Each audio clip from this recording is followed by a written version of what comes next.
Let me start out with a heartfelt welcome to the Newcomer Training. The truth is that we'd actually pay you to view this video if we could, so we are truly grateful that you've made it a priority. Whether you are new to the program, using this as a refresher, or a new partner organization, I'm confident you'll find it worth your time. Today we will give a history of the Small Business Environmental Assistance Programs, introduce our national network, and provide links for additional resources. My name is Tony Pendola, and I'm the chair of the National Steering Committee, and later we'll hear from our vice chair, Lisa Aschenbrenner-Hunt. The state programs are known by many names. You may hear us referred to as 507 programs. We get that name from the section of the Clean Air Act that serves as our charter. In that section, there is a reference to an arcane term that nobody uses. It is the Small Business Stationary Sources Technical and Environmental Compliance Assistance Programs. And life is just too short to use a 10-word title.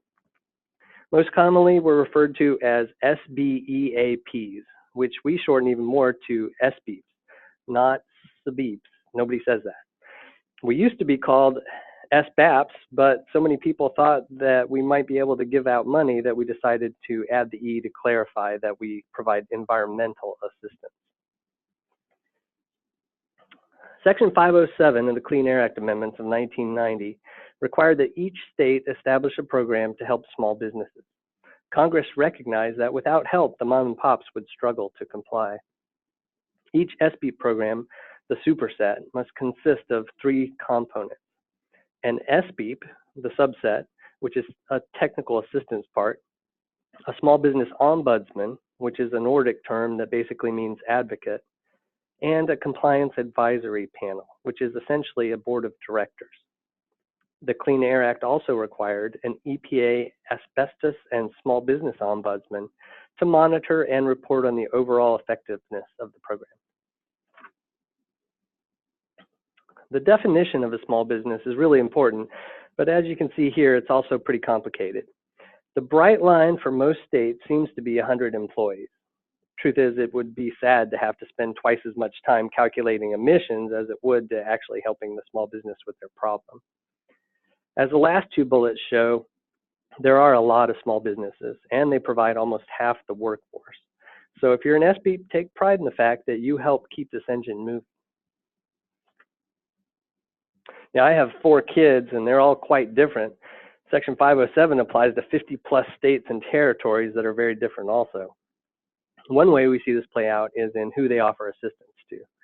Some states include institutions, K-12s, universities, local governments, or even homeowners. The SBEAP started as an air program, but many have expanded to other media. It's never easy to tell a small business owner that you can only help her with her air issues and that she's on her own for the rest. That's probably why almost 3/4 of us report that we offer some type of multimedia assistance. Most of the states landed in regulatory agencies. Some are within the Air Division, but many are outside it, which can help avoid the appearance of undue influence. Other locations include universities, small business development centers, or SBDCs, and commerce agencies. While it's common to have the SBO and SBEAP co-located, sometimes they're in completely different locations. Regardless, we all communicate with each other to ensure positive outcomes. The Clean Air Act requires that each state must designate an office within the relevant agency to serve as an ombudsman for small businesses in implementing the requirements of the Act. And the role of the ombudsman is generally to act as an advocate for small businesses within the regulatory agency. For example, if a small business was inspected by a compliance assurance program, the small business may need assistance with understanding procedures, potential enforcement activities, and possible methods for coming back into compliance. The SBO is an environmental resource for small businesses by providing guidance on rules that may apply to their business. In addition, some SBOs also provide guidance on financial resources, such as finding low-interest loans or providing referrals to state economic development centers. SBOs facilitate discussions at a state level on proposed rules that could affect small businesses. Some states host stakeholder meetings on potential or proposed rule changes. If you're not the SBO, please find out who is the SBO in your state and begin a dialogue. The SBEAP. The SBEAP provides compliance and technical assistance, helps in determining applicable environmental requirements, assists with permit processes such as permit applicability determinations, applications, and emission inventories. Some elements that are common to most SBEAPs are site visits to provide on-site technical assistance, a hotline to answer technical or regulatory questions, and outreach activities in the form of workshops, publications, newsletters, web pages, and presentations. The third part of the 507 program is the Compliance Advisory Panel, commonly known as the CAP. They provide guidance to the 507 programs.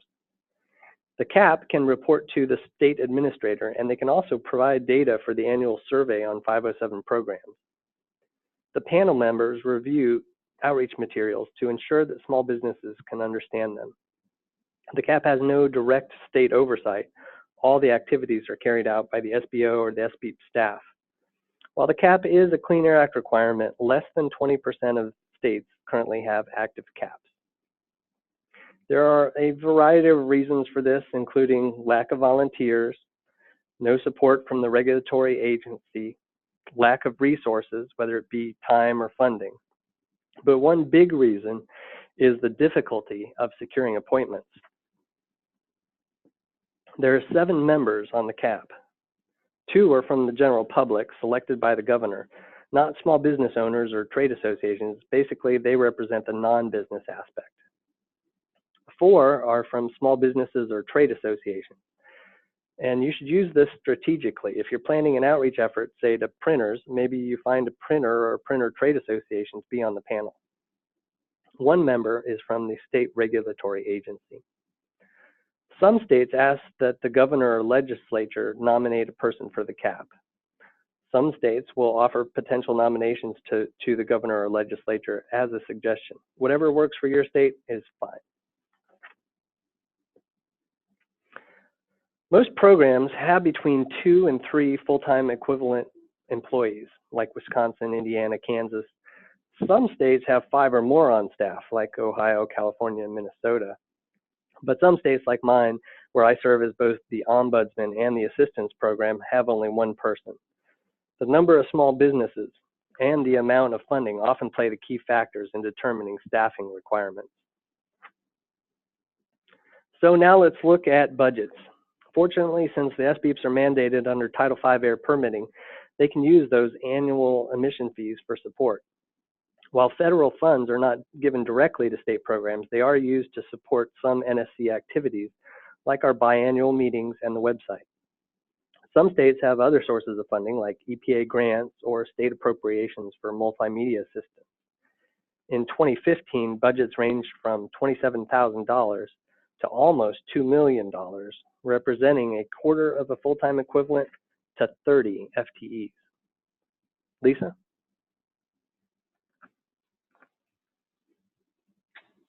Thanks, Tony.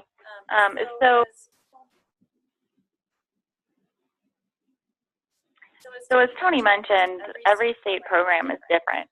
However, we still deal with a lot of the same issues. So we found that working together is definitely better than working alone. So we've come together to form a national steering committee, which you'll see abbreviated as NSC, with the goal to serve, support, and strengthen the small business environmental assistance programs through representation and collaboration. We do this in a number of ways. Some of the NSC activities include disseminating information on what each state is doing, sharing our resources, and helping each other keep up to date on changes to environmental regulations at the national level. We keep in touch and network with each other to get to know other state programs and the things that other states are doing. We discuss challenges and opportunities that we can collectively address. We respond to requests and work with partners such as trade associations and other organizations that work with small businesses. And we coordinate with EPA's asbestos and small business ombudsman and her program staff. So each EPA region elects a representative and an alternate to serve on the NSC. So this slide shows the current membership of the NSC as of this recording. If you're new to the program, I would highly recommend you take a look and get to know who your representatives are. The regional representatives and alternates change each year, so it's always a good idea to check the national website to see the most up-to-date list of representatives.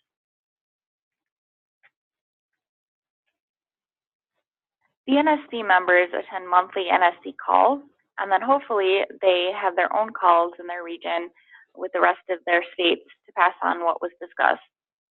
If the NSC is taking an action that requires the members to vote on an issue, the regional representatives gather votes from the other SBEAPs and SBOs in their region and bring those votes back to the steering committee. The representatives can also bring any issues or concerns they're hearing in their region to the NSC for the group to address. And then finally, the National Committee periodically submits comment letters on behalf of all the state SBEAPs on proposed rules or amended rules and other national issues that could impact small businesses.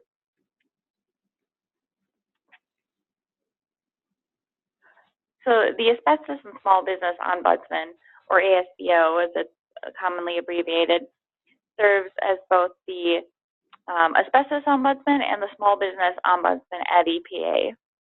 So this person works as kind of a liaison between EPA and small businesses and is also our primary point of contact between the SBEAPs and EPA headquarters. They're also tasked with monitoring the effectiveness of our programs and provide some support for us, including for our annual trainings, which they support every other year. The current ombudsman is Joan Rogers, and she also has 2 additional staff in her office who work with us. So in addition to the National Steering Committee, we've also created a number of subcommittees to address specific topics. These subcommittees are open to any SBEAPs or SBOs that are interested in participating, so I highly encourage everyone to get involved in at least one of these subcommittees. In the following slides, I'm going to briefly cover each of these subcommittees listed here. So first we have the Annual Training Subcommittee. Each year, the SBEAPs and the SBOs get together for a national training conference. The Annual Training Subcommittee makes all of this possible by planning pretty much all aspects of this event. Some of the activities they do include determining the location and the dates of the training. And they reach out to potential attendees to get ideas for what sessions what they'd like to hear about, and then they set the agendas and organize the speakers for those sessions. They also will coordinate travel funding when there's assistance available, and much more.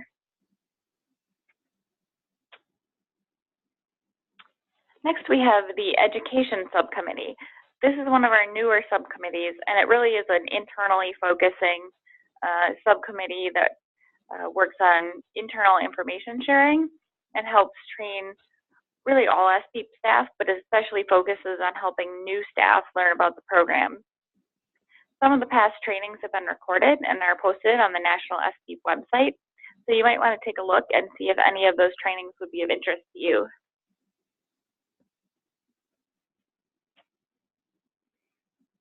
Whereas the Education Subcommittee is more internally focused, we also have a Promotional Subcommittee that's externally focused and works on promoting the small business programs to EPA, to trade associations, and to others who work with small businesses on environmental issues.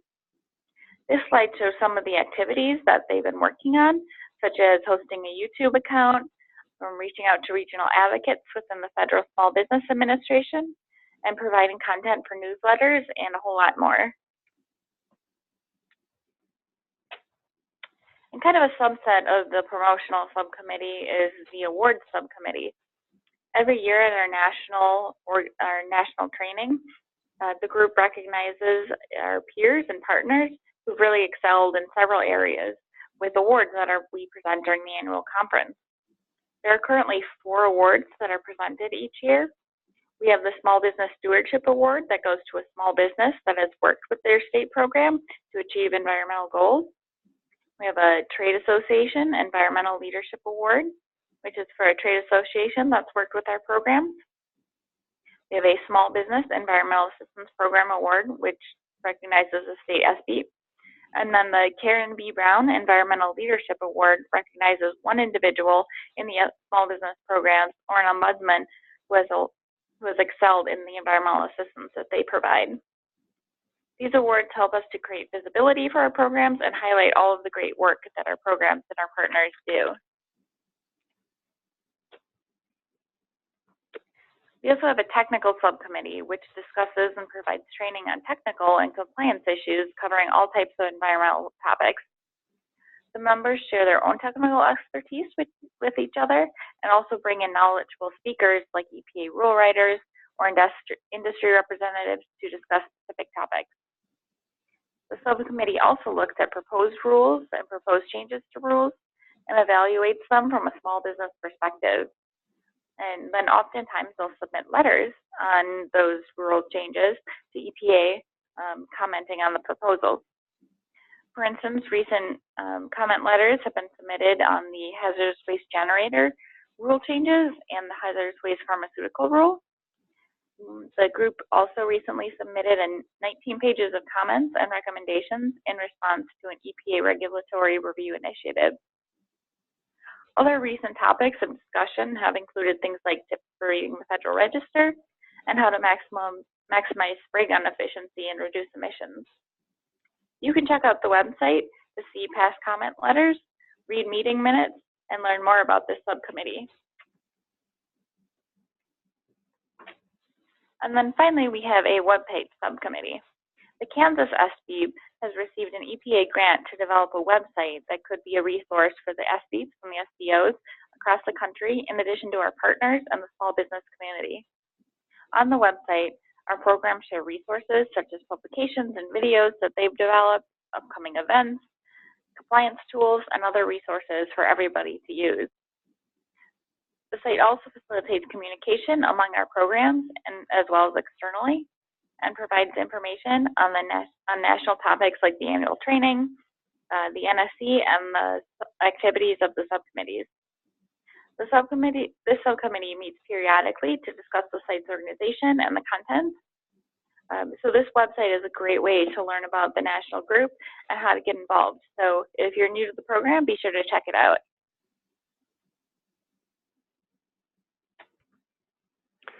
So here's the rub. For us to be our best, we really need you. And the best way for a new SBEAP or SBO to be active in our community is to get involved. You can join a subcommittee or 2 or 3. Just ask any of us. We'd be happy to help you. When EPA sends out a call for articles for the SBO bulletin, please submit a success story or something you want to highlight.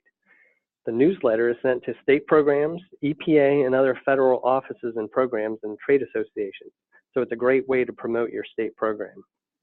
Also attend the annual training. That face-to-face networking is invaluable. Finally, email Nancy or me if you would like to be on our distribution list. That way you'll know about any announcements, website changes, training, webinar opportunities, and press releases. We can also forward state announcements on webinars, training, and other interesting news articles that should be shared with the larger group. Here are a few key resources, websites to help you as you get started. You can come back to this. And then finally, here's our contact information. We'd really love to talk to you. If you have any questions, if you want to know more about the program, reach out to one of us. And thank you so much for your time, and we look forward to hearing from you soon.